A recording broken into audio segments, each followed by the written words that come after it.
Ouais, on voit bien que là, ça manque encore de cohérence dans les annonces de Castex. Donc on peut faire fi du couvre-feu pour le soir de Noël, mais pas pour le soir du 31. Et en plus, on nous annonce ce couvre-feu comme un desserrement de l'étau liberticide. Mais en fait, ce couvre-feu sera pire que le confinement actuel, puisque désormais, on ne pourra plus sortir de chez nous après 20 heures pour aller se promener, par exemple, alors que c'était actuellement possible. Et les théâtres ne vont pas rouvrir, les cinémas ne vont pas rouvrir, les musées non plus. Donc finalement, ce qui nous est présenté comme un cadeau du gouvernement n'en est pas un, c'est même un cadeau empoisonné.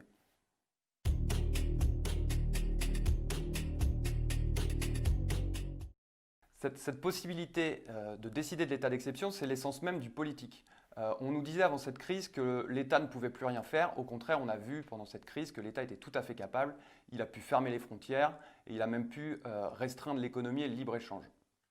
Le problème de l'état d'exception, c'est qu'il porte en lui les germes d'un abus et il faut pouvoir le contrôler de manière drastique.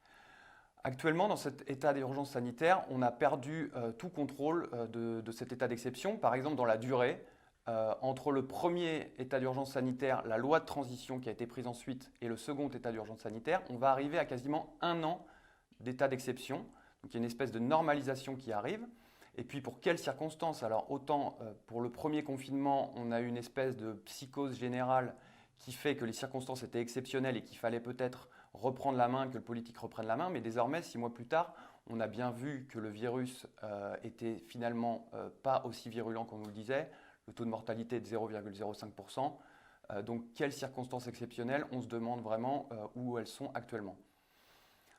Donc ce à quoi on assiste, c'est à une normalisation de l'état d'exception et le gouvernement, plutôt que de trouver d'autres moyens de gérer cette pandémie, appuie maintenant sur un bouton pour restreindre nos libertés. C'est devenu le mode normal de lutte contre le Covid-19, donc un premier confinement, un deuxième, on nous menace désormais d'un troisième.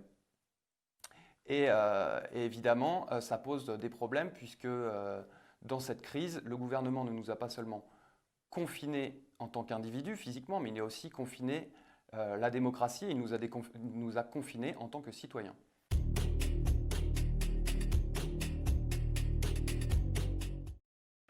On voit que l'État a abandonné son pouvoir d'arbitre. Il se fait conseiller, mais il a plus ou moins abdiqué son pouvoir et il a donné les pleins pouvoirs au comité scientifique ou à des experts. Ce sont des experts qui sont non élus, qui sont assez déconnectés de leur base, du réel, notamment des élus de terrain. On a beaucoup reproché dans cette crise le manque de subsidiarité, le fait qu'on n'écoutait pas les élus du terrain. Et donc, ça crée des nouvelles mesures qu'on nous impose et on ne comprend pas vraiment comment elles ont été décidées et si c'est vraiment légitime. Par exemple, qui a décidé de ces 5000 cas positifs par jour pour permettre le déconfinement? Est-ce que ça a été un débat qui a été abordé démocratiquement ou même médiatiquement?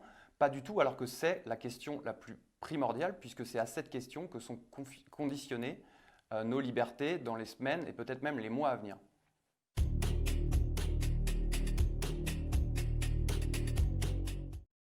Quand le gouvernement prend des mesures restrictives, il est obligé de faire un peu de pédagogie pour qu'elles soient acceptées par les citoyens, c'est normal. Il ne suffit pas de publier un texte au journal officiel pour qu'il soit appliqué.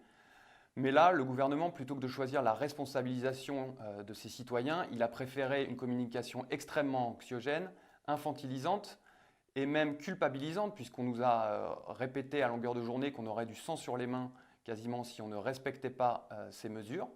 Et au-delà de ça, on a vu aussi que le gouvernement a joué sur l'incapacité des Français à connaître vraiment le droit. Dans les annonces qui sont faites par le gouvernement Castex, on ne sait jamais ce qui relève de la loi, d'une obligation contraignante, ou ce qui relève de la recommandation qui doit être suivie sur la base du volontariat.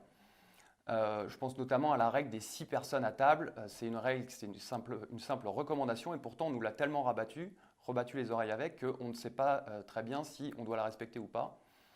Ou encore, je pense à la quarantaine pour ceux qui auraient eu des velléités d'aller skier à l'étranger. Donc là, il n'y a eu aucun texte qui a été passé, peut-être même aucun texte ne sera passé, et pourtant, il y a un certain nombre de Français qui ont dû annuler leurs vacances après ces annonces.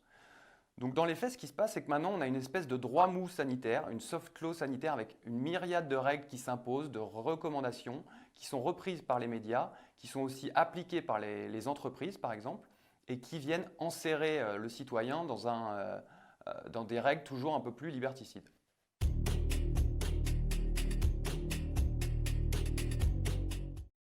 Alors je crois qu'au contraire, on ne met pas assez l'accent sur la dangerosité de cet état d'urgence, notamment sur les conséquences que ça aura sur la société.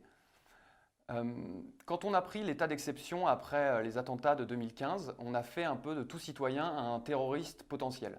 Avec cet état d'urgence sanitaire, on fait de tout citoyen bien portant un malade qui s'ignore et un malade potentiel. Donc je vous laisse imaginer les conséquences sur la cohésion de la société, puisque chacun désormais se regarde en chien de faïence, chacun se méfie de tout le monde. Et en fait, on arrive dans des sociétés de surveillance généralisée, et même presque pire encore, des sociétés d'autosurveillance généralisée, puisque chacun désormais est invité à être policier de lui-même.